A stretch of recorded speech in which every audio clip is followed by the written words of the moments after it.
وہ بانٹ رہا ہے اللہ، لے لو بھائی، لے لو لے لو لے لو. یہ تو کہتا مفتی کی وہ سیل لگی ہوئی ہے، وہ ہول سیل. بھائی میرے وہ ہوں گے جنہوں نے مجھے دیکھا نہیں ہوگا لیکن میرے اوپر ایمان لے کے آئیں گے.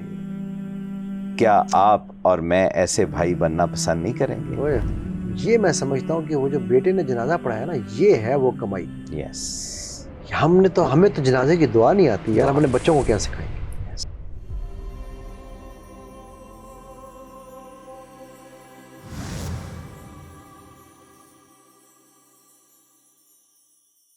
السلام علیکم ورحمۃ اللہ وبرکاتہ ویورز. اور رمضان الحمدللہ ہمارا تقریباً اینڈ پہ ہو چکا ہے. میں ایک حدیث کے ساتھ آج کی اس ٹاک کا آغاز کرتا ہوں، اور پھر ہم ایک تھوڑا سا ریکیپ کریں گے ہم نے اس رمضان میں سیکھا کیا. ٹھیک ہے، بیکاز ریکیپ جو ہے نا بڑی امپورٹنٹ ٹیکنیک ہے. اللہ کے نبی صلی اللہ علیہ وسلم، بخاری شریف کی حدیث نمبر 6442 ہے، 6442. ٹھیک ہے، اللہ کے نبی صلی اللہ علیہ وسلم نے کہا کہ تم میں سے کون ہے ایسا، ٹھیک ہے، جو اپنے مال کو اپنے سے زیادہ اہمیت دیتا ہے. ٹھیک ہے، تو تو سب نے کہا کہ ہم میں سے تو ایسا کوئی نہیں ہے. ٹھیک ہے، لیکن اللہ کے نبی صلی اللہ علیہ وسلم نے کہا کہ نہیں، تم میں سے جو بھی اپنے مال کو اہمیت دیتا ہے وہ یہ جان لے کہ سب سے امپورٹنٹ مال وہی ہے جو تم نے صدقات، زکوٰۃ، خیرات، صدقات، بلکہ میں کہوں گا صدقات میں آگے دیا اپنی زندگی میں. ادروائز اور جس سے پہلے ہم نے ایک حدیث پڑھی تھی کہ جو تم نے پہنا، جو تم نے کھایا اور جو تم نے صدقات میں دیا.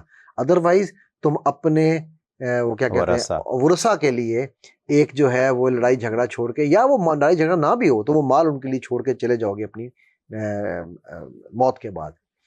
تو ویئرز، ہم نے یہ بات تو طے کر لی ہے کل سب کے الحمدللہ ہمیں یہ اندازہ ہو چکا ہے کہ ہم کہاں کھڑے ہیں.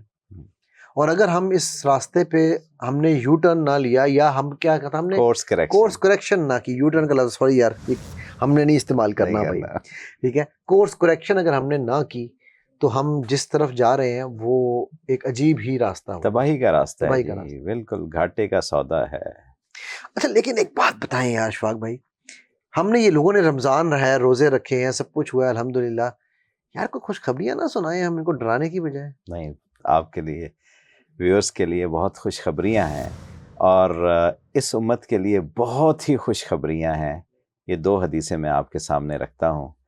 پہلی حدیث یہ ہے کہ رسول اللہ صلی اللہ علیہ وسلم نے فرمایا، میری امت کے بگاڑ کے دنوں میں جس کسی نے میری ایک سنت کو زندہ کیا اسے 100 شہیدوں کے برابر ثواب ملے گا. وہ بانٹ رہا ہے اللہ، لے لو بھائی، لے لو لے لو لے لو. یہ تو کہتا مفتی کی وہ سیل لگی ہوئی ہے، وہ ہول سیل. 1450 سال کے بعد رسول اللہ صلی اللہ علیہ وسلم سے اتنے فاصلے کے اوپر کیا لوٹ سیل کا معاملہ ہے. لوٹ سیل ہے سر، میں کہتا ہوں انی پیکیج 100% آف. کہاں ایک شہید جس کے بارے میں اللہ کہتا ہے اس کو مردہ مت کہو، وہ زندہ ہے، تمہیں شعور نہیں ہے. اور کہاں 100 شہیدوں کا ثواب، مٹی ہوئی سنت.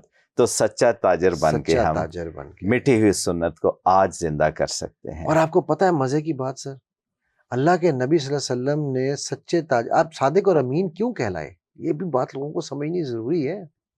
ٹھیک ہے، کہ وہ سچے تاجر تھے جی، اور وہ ان کو باہر والوں نے کہا کہ یہ صادق اور امین ہے.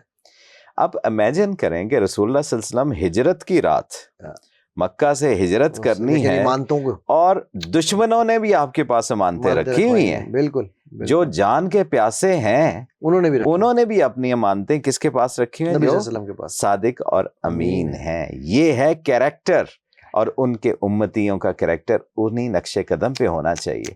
اور پھر آپ کی کمٹمنٹ کہ سیدنا حضرت علی رضی اللہ تعالیٰ عنہ کو سلایا اپنے بستر کے اوپر کہ سب کو واپس کر کے آنا ہے. اپنی ذمہ داری، جیسے میں مر جاؤں تو میری ذمہ داری جو ہے میرے ورثاء نے ادا کرنی ہے، تو مجھے ان کو ٹرین کرنا ہے، ان کو بتانا ہے سارا کچھ کہ میرے ذمہ یہ قرضہ ہے یا یہ امانت ہے کسی کی. یہ بڑا امپورٹنٹ فیکٹر ہے، یہ شاید ہم تھوڑا سا مس کر گئے پیچھے. بہت ہی امپورٹنٹ ہے، بالکل. جی ہاں، تو یہ ایک چیز تھی کہ یہ آپ کو گلیڈ ٹائیڈنگز بتانی تھی. اور میں اس میں آپ کو ایک مزے کی بات بتاؤں، ہمارے ایک دوست ہیں، آپ بھی شاید جانتے ہوں گے، اسلام آباد میں ڈی سی بھی رہے، حمزہ شفقات. اللہ سبحانہ تعالیٰ ان کے والد صاحب کی مغفرت کریں اور ان کو ان کے درجات بلند کریں. ان کے جنازے پہ میں گیا ٹھیک ہے سر جنازہ کس نے پڑھایا جانتے ہیں آپ؟ ان کے بیٹے نے. یس یہ میں سمجھتا ہوں کہ وہ جو بیٹے نے جنازہ پڑھایا نا یہ ہے وہ کمائی. یس ہمیں تو جنازے کی دعا نہیں آتی یار, اپنے بچوں کو کیا سکھائیں گے؟ یس نکاح بھی خود پڑھانے کی ضرورت ہے.